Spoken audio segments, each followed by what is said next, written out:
my dad had a sign shop. So I kind of had that sign background, being around it when the vinyl plotters first come out and stuff like that. And I learned how to hand letter, like the hand letter banners and stuff.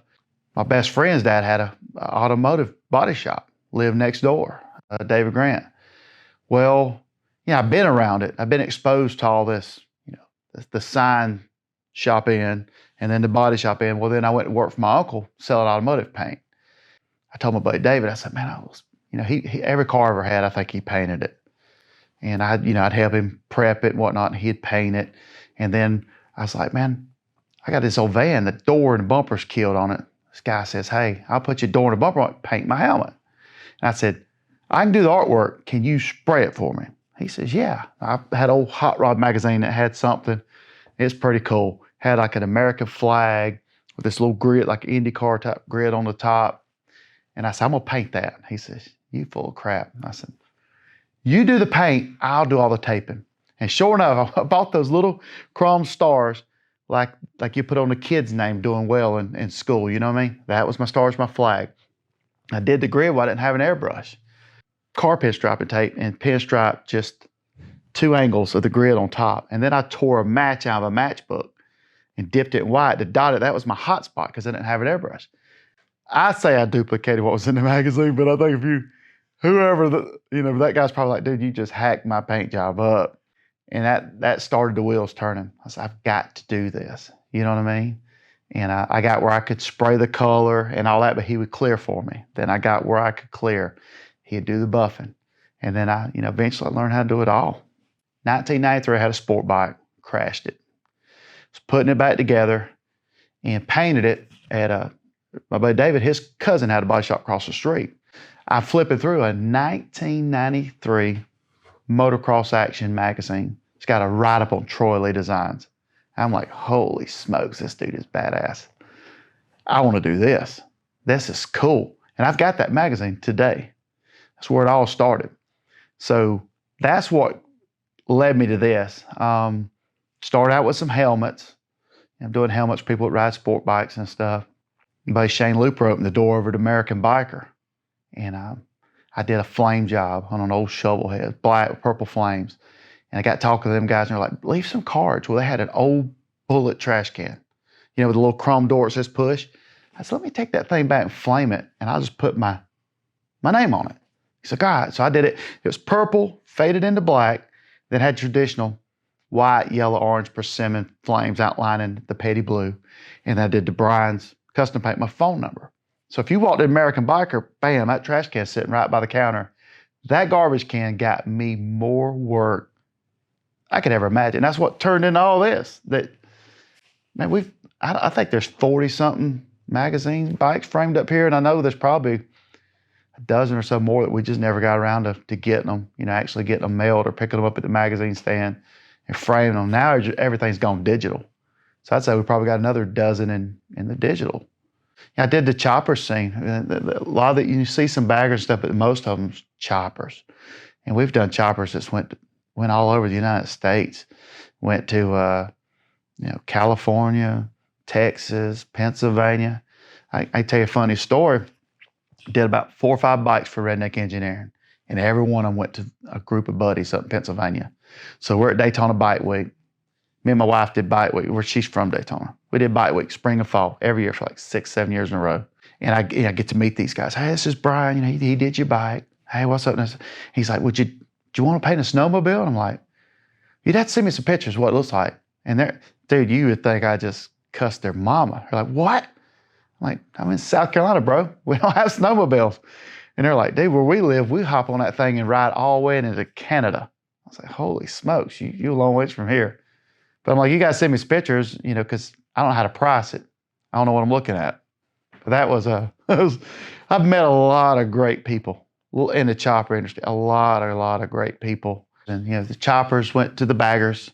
And then I was, dabbling in the helmets the whole time. And I was like, nothing for nothing, man. I'm just going to be frank. There ain't no money in the bagger paint.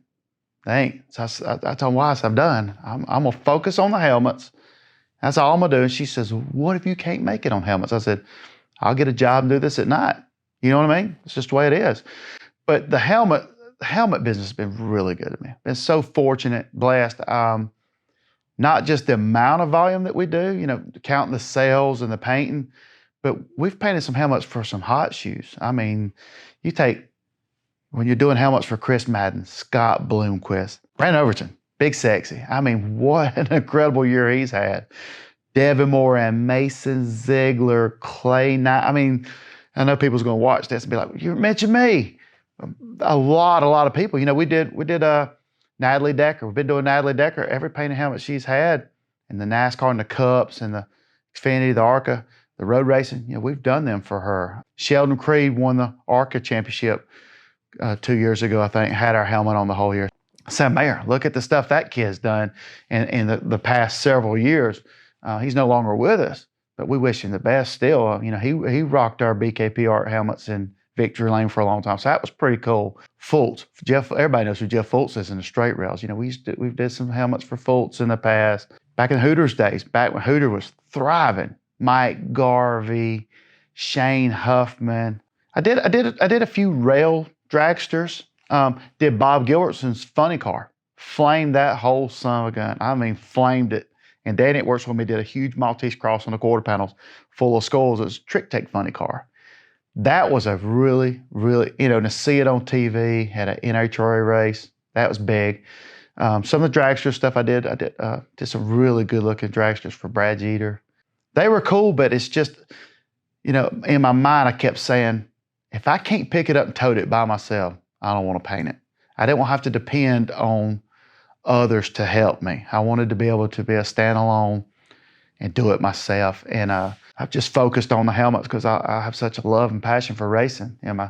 Both my boys have raced and continue to race. We raced go-karts for so long, and we did tons and tons of helmets, and then we become a dealer. So, we become a pro dealer for all the top helmets manufacturers out there.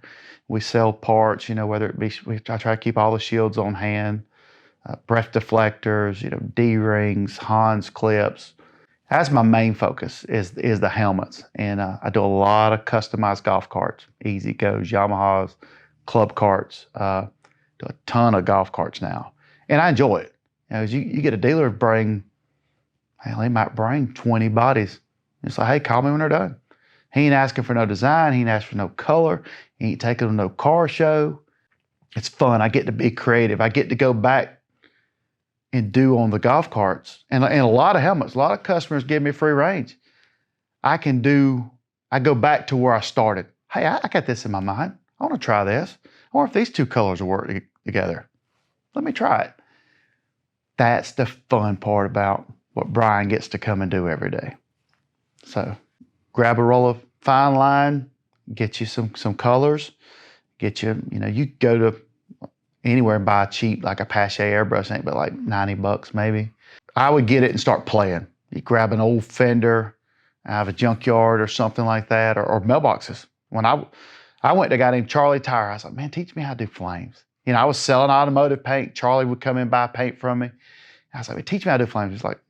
He said, listen, best thing I can tell you to do is get you a magazine with a cool flame job. Here's the 3M fine line I used, 1/8 blue. He says, get your roll of that, get it.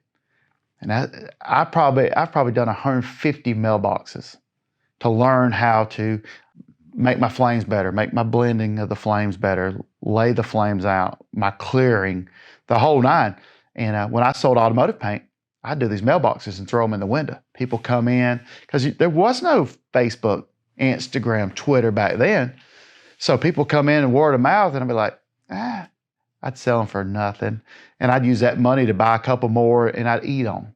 I like the helmet part. It expresses so much. You know what I'm saying? I think, like you guys with Octane Addicts, if I did some helmets for you guys, and then down the road, you got your kids or your grandkids, and like, what's this? Oh man, I had that helmet and I turned over somewhere. It was my first flip, or they tell a story. There are a lot of great memories. And that's something. The race cars will be gone, the money will be spent, the trophies fell apart, but you got that helmet. You can throw it on a shelf, put it in the garage, you put it in your man cave. Everybody needs a painted helmet.